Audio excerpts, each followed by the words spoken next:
ये आपके सामने है कैसे इन मकानों को ध्वस्त किया गया है और यहीं पर रह रहे लोगों ने अपना दर्द बयां किया है कि जब मकान ही अवैध हैं तो आपने यहाँ पर मीटर क्यों लगाया है बिजली का। इसी को लेकर लोग इस वक्त रोष में भी हैं, दुखी भी हैं। ये नेहरू कॉलोनी है जहां के लोगों में इस वक्त डर का माहौल बना हुआ है क्योंकि प्रशासन के निशाने पर इस वक्त ये फरीदाबाद की नेहरू कॉलोनी आ चुकी है। अवैध तरीके से बनाए गए मकानों को क्योंकि यहाँ पर जो टीमें हैं वो ध्वस्त कर रही हैं। लोगों ने अब क्या है कि उनको पुनर्स्थापित किया जाए, उन्होंने पुनर्वास की मांग की है कि उनको यहाँ से हटाकर कहीं और पे शिफ्ट किया जाए। फरीदाबाद में धार्मिक स्थलों को तोड़ने के बाद अब प्रशासन का निशाना नेहरू कॉलोनी पर है और देखिए ये मलबा आपको बयां कर रहा है कि किस तरह से यहाँ तोड़फोड़ की कार्रवाई अंजाम दी जा रही है। लोगों से कहा जा रहा है कि खुद ब खुद मकान खाली करें अन्यथा तोड़फोड़ के लिए तैयार करें। मेरे साथ तमाम ये नेहरू कॉलोनी के वो पीड़ित लोग यहाँ पर मौजूद हैं जो अपने आशियाने छीनने के डर से सड़क पर आ गए हैं। हम गरीब आदमी कहाँ जाएंगे? तो अगर तुम्हें ये जगह चाहिए ये तो कहीं जगह दो। ये छोटे छोटे बच्चे ले कहाँ जाएंगे हम? घर आपका तोड़ दिया या तोड़ने की क्या तोड़ने वाले हैं? खाली हो गए, खाली करवा दिया, लाइटें नहीं है, पानी नहीं है, बीमार हो गए। पानी बिजली पानी काट रखा है, सबसे काट रखा है। कल से काट दिया पानी। तो फिर कैसे गर्मी में गुजारा कर रहे हो? बाहर बैठे देखना रहे। कितने सालों से अम्मा जी आप रह रहे हो? मुझे हो गए 52 साल। तो तब से कोई अधिकारी वगैरह आया कि भाई ये गलत जगह पे रहना? आपके लिए तो सब आते हैं, वैसे मतलब उसके लिए कुछ नहीं है। आप ये सरकार मोदी की सरकार कर रही है, मोदी की सरकार। मोदी जितनी सरकार गंदी किसी की सरकार आज तक नहीं आई और नहीं आएगी। तो आपके साथ आपके पास यहाँ कोई सरकारी कागज वगैरह है, राशन कार्ड? हाँ है, हमारे आज के राशन कार्ड, हमारे 5-5, 6-6 राशन कार्ड रखे हुए हैं। अच्छा। तो वो तो कहते हैं ये तो तुम्हारी सुविधा के लिए तुम्हें बिजली पानी का बिल भी देते हो आप? हाँ देते हैं। देखो हमारे बच्चे स्कूल में 3 महीने में पढ़ रहे हैं, कहाँ लेके जाए? अलग अलग पढ़ रहे हैं सरकारी में, कहाँ लेके जाए बताओ? तीनों बच्चे सरकारी में पढ़ रहे हैं, कहाँ जाए? 70 साल हो गए हमारे को यहाँ रहते हुए।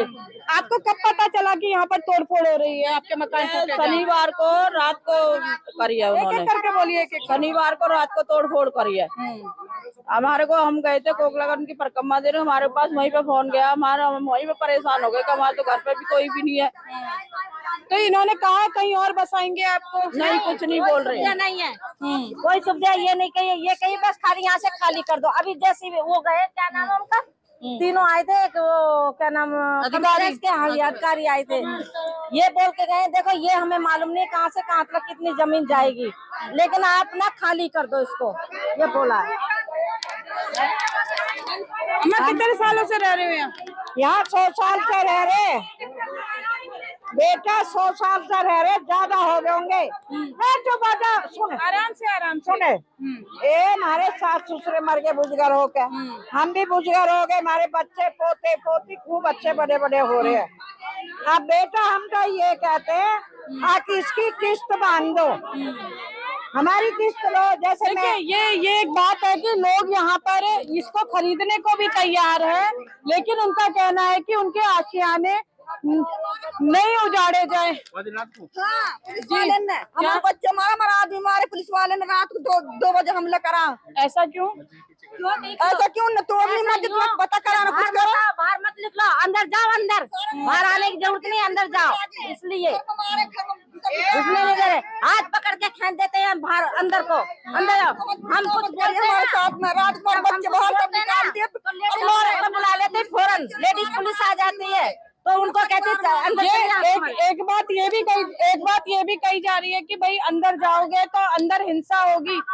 क्या ये भ्रम है अम्मा? यूं कह रहे हैं अंदर जाओगे तो जी मारपीट करेंगे, ये करेंगे, ऐसा है?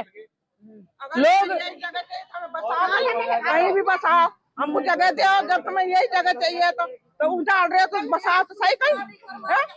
छोटे छोटे बच्चे पढ़ रहे हैं हमारे। क्या चाहते हैं अब आप लोग, क्या चाहते हैं? हम ये चाहते हैं जो हमारे गरीब आदमी के मकान टूटे हैं, हमारे पड़ोसी, इनके मकान के बदले में मकान तो मिलना चाहिए कहीं इनके। जैसे खोरी में तोड़फोड़ हुई थी, उसके बदले में दूसरे मकान मिल गए थे। पुनर्वास की मांग ऐसे पुनर्वास की मांग कर रहे हैं, सुप्रीम कोर्ट का भी ऑर्डर है।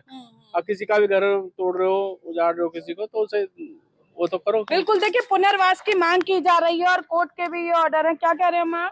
हमारे इनके कितने साल से रह रहे हो? हम तो 16 साल है गए हमारे तो बुढ़िया बिजली पानी के मीटर लगे हुए हैं सब? हाँ सबके लगे तो अगर आप इलीगल यहाँ पर रह रहे हो तो फिर बिजली पानी के मीटर तो सरकारी विभाग नहीं लगाए होंगे या चोरी का इस्तेमाल कर रहे हो? सरकारी लगाए, सब लगे हुए हैं सरकारी मीटर सरकार बिजली विभाग ने लगाया? हाँ जी। तो फिर जब उन्हें नहीं पता लगा कि अवैध है यहाँ पर आप रह रहे हो? बता, जब कोई काम की सुविधा मांगेंगे ना तो बोलेंगे, तो कहते हैं अवैध है। तो बिजली का मीटर जब लगाए तो जब पता नहीं था ये अवैध है, हम इनको बिजली क्यों दें? क्यों दें हम? तो तुमने आपने बिजली का बिल, जब बिजली आप लोग क्या करोगे, कहाँ हम जाओगे? ये कहते हैं, देखो अगर वो हमारे को उजाड़ते हो ना तो हमारे को कहीं यहाँ के जगह दे दो, जमीन दे दो, हमें आज दे दो, आज ही उतार दो, हमें कोई मतलब वो नहीं है। लेकिन आप हमें कहीं ना इधर के छोड़े ना उधर के छोड़े, तो हम जाए कहाँ? देखिए ये तमाम लोग हैं, इनकी टीस है यहाँ पर कि अगर इन्हें उजाड़ा जाए तो उजाड़ने से पहले बसाया जाए। बिजली के मीटर जो सरकारी विभाग द्वारा लगाए गए हैं उस पर सवाल खड़े हो रहे हैं कि आखिर ये एरिया अवैध था तो आखिर उस वक्त अधिकारियों ने क्यों सुध नहीं ली। सवाल इस बात का भी है कि सालों से जब ये लोग यहाँ रह रहे थे तो उस वक्त प्रशासन के अधिकारी कहाँ थे? अब जब ये लोग यहाँ पर रच बस गए हैं तो अब तोड़फोड़ की कार्रवाई कर इनको उजाड़ा जा रहा है, जिसे लेकर सरकार और प्रशासन के खिलाफ लोगों में नाराजगी बनी हुई है। अब देखना ये होगा कि इस मामले को लेकर आज यहाँ कुछ लोगों ने डीसी को भी ज्ञापन सौंपा है। इस मामले में सरकार इनकी क्या सुध लेती है या फिर इस तोड़फोड़ की कार्रवाई से ये तमाम जो लोग हैं ये बेघर होकर सड़कों पर आ रहे हैं। कैमरा पर्सन दिनेश के साथ फरीदाबाद से पूजा।